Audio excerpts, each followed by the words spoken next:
රන්වන් කෙත්‍යායකින් වට වූ නිස්කලංක ගම්මානයක වඩා හොඳ ජීවිතයක් ගැන සිහින මෙවූ නිහතමානී වියන්නෙක් ජීවත් විය.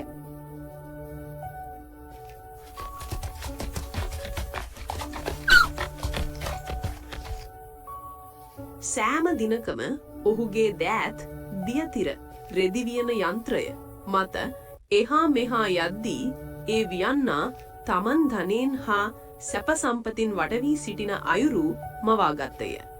එදින රාත්‍රියේ නින්දට වැටෙද්දී තමන් ධනවත් ප්‍රභූවරයෙකු ලෙස ජීවත් වන රන් මාලිගාවක් ගැන ඔහු සිහින දුටුවේය. ඔහුගේ සිහිනයේදී දැවන්ත ශාලාව සංගීතයෙන් පිරී යද්දී සේවකයන් තමන් ඉදිරියේ හිස නමද්දී ඒ වියන්නා රන් සිංහාසනයක් මත හිඳ සිටියේය.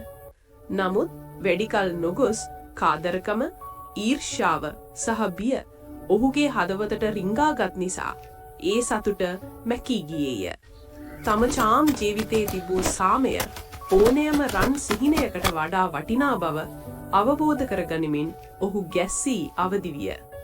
සංසුන් වූ හදවතකින් යුතුව ඒ වියන්නා නැවතත් තම දියතිර වෙත ගියේය.